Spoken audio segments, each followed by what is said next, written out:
If nothing is certain, then anything is possible. If anything is possible, this certainly is. If nothing is certain, then anything is possible. If anything is possible, this certainly is. My name is Mark Brown. Welcome to My Paranormal Reality.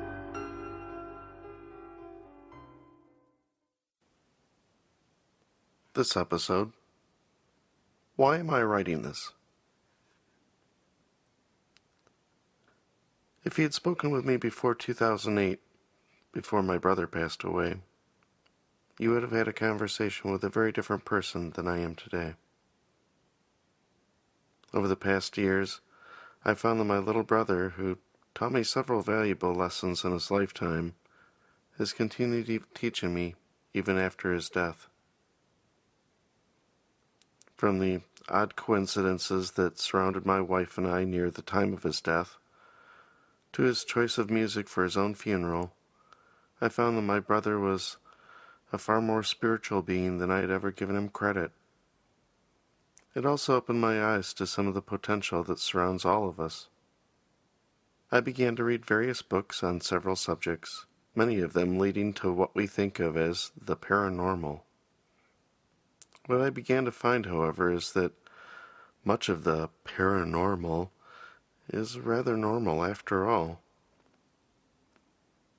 We may not think of it as normal, but I'm coming to believe that this is more of our misunderstanding of what normal really is.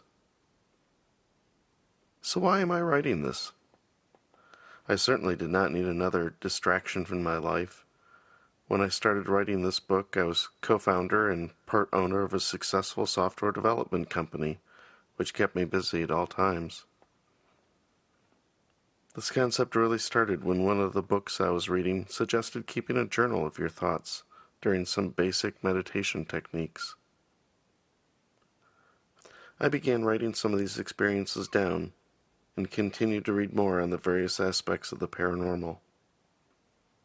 When reading some of these, something would spark, and I soon realized that several normal but odd occurrences in my life may have a more paranormal aspect to them than I had initially thought. Being a computer programmer all of my life has given me the benefits of very good typing skills. However, as my wife and co-workers will attest, my handwriting has deteriorated in legibility, becoming more semi-decipherable scribbles than actual words. I realized that to write any more of this on paper and hope that anyone, even my own family, could read and understand it, would require me to transcribe my notes. In looking back, I realized that before my brother passed, my future was headed on a very narrow road. After he passed, however, he showed me that the road is wider and full of more adventure than I had ever understood. As immortalized in the film Grosse Point Blank, I had experienced a Chaka Buku, being a swift spiritual kick to the head that alters your reality forever. In many aspects, his passing and the things that came after was an awakening in my life, but without doubt, a very painful one. I'm hoping in writing this that more people will look back at things in their past, or watch and feel as things happen around them, and realize how connected we truly are, and just how normal our paranormal reality is.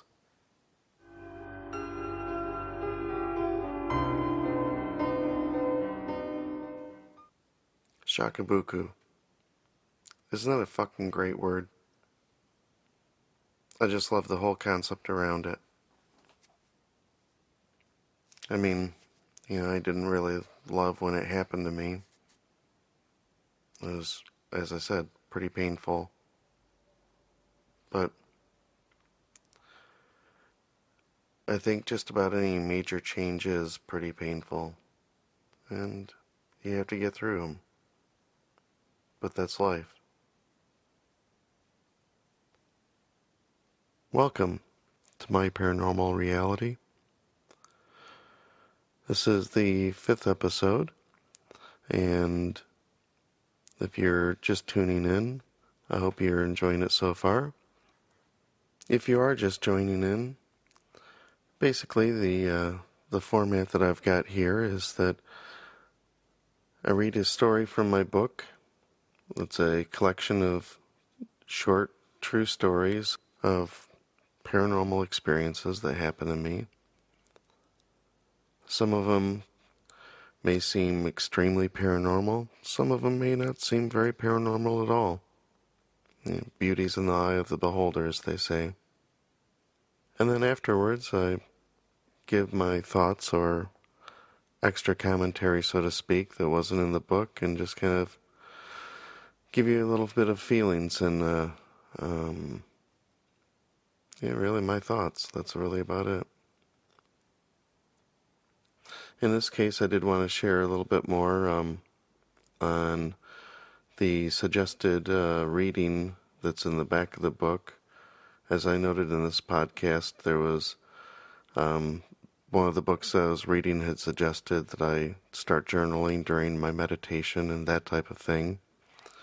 That particular one was in one of the 2 books by Michel Belanger that I had picked up.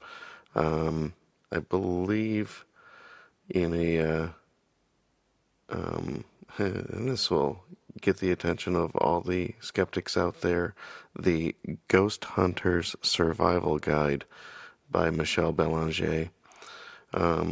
It's actually a very, very, very good book to read. It's got a lot of great things in there, and the other is the Psychic Energy Codex, and that is a really excellent read as well, and just kind of things to put you in touch with the concepts of subtle energy and the things of that may be beyond what we can normally experience or barely experience, and opening our eyes up to those more and being able to treat it kind of like exercising a muscle. And the more you can try to see it, and the more you can try to be open to whatever it is, the more you're going to find and see things that are going to come out at you and at least allow you to start questioning. So, is that just weird? Is that a coincidence? Or is that something paranormal? And, the judgment's going to be up to you, as always. But at least you should be aware that, hey, maybe there is something else going on that I should be thinking about. Another excellent book is J.J. Weed, The Wisdom of the Mystic Masters. That is another one that's maybe a little out there for some people, but an excellent read for those that are interested in seeing what else is potentially possible. It's all questionable, but hell, everything is still being questioned, and I think that that's perfect. That's the way it should be, always in question. Another excellent listen for those that are into getting paranormal put into your ears, so to speak, is the Paranormal Podcast by Jim Harold. He has always been an excellent resource, and loved his podcast from when he first started. So, as I said, the Michel Belanger book, one of those 2, suggested journaling. I started journaling things. The more I kind of read and the more I saw, the more I thought, reminded me of things that had happened in the past, such as the Ouija board episode number 4, and it was when I was very young compared to the fact that I'm in my very, very, very, very, very late 30s, as they say. I know some people are going to question the validity or potential on some of the things of the Ouija board, specifically in that, how good is memory? I mean, as many people say and point out, eyewitnesses are the absolute worst people for being able to tell you what actually happened, and then add on that the compounding of decades later what really happened. Um, yeah, I do not have the type of memory like some that could be able to tell you what shirts and that type of thing that people were wearing that day. Um, Definitely not in my skill set. So, are the details and the exact order? Did we go from the candlestick to the door back to the candlestick, or was that in different order? Those are possible, but what what for sure is that the events themselves stuck. I remember looking so hard through the closet to find whatever could have been hiding in there to be part of the hijinks. And I'm sorry, I'm kind of rambling on. I should have put these into the podcast of the Ouija board, but just extra little thoughts that I wanted to share. Because I know some people will question, so how good is your memory, and how are you able to write these down or keep them in memory? All I can say is, when something powerful like that hits you, it tends to stick. And if you've had thoughts like that tend to stuck, that said, wow, that was really freaking weird, look back at it more. What was weird about it? Why? You might be surprised at what you find. Again, talking about the earlier podcast, I would like to give a quick shout out to the Paranormal Redditors. Thank you guys for your comments. As I noted to some of you on that thread, or on those threads, that I was a bit nervous doing the first 3 episodes. I'm still maybe a bit nervous, but hopefully less so. And as you can imagine, if you've heard the first 2 episodes, Death Cab for Cutie and Mother's Day, they were a right bitch to get through a read. So thank you for enduring, because I was maybe a little off when reading them, and a little flat, but I was trying to keep it together, as I say. So so thank you again on the comments on that, and thank you for sticking with me and keeping listening.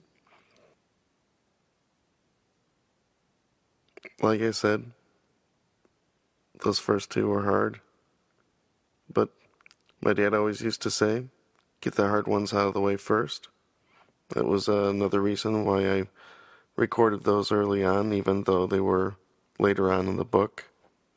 And if you're just tuning in and have no idea what I'm talking about, there's a book, MyParanormal Reality, that I wrote, and that's available. If you go to the website, MyParanormalReality.com, you can see it there.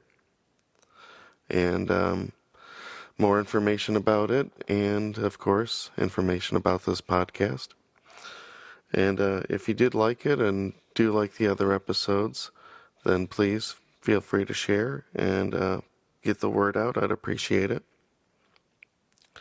I think the last thing I'd like to say is, as I've dedicated in the book, this is to my family, which I will cherish forever.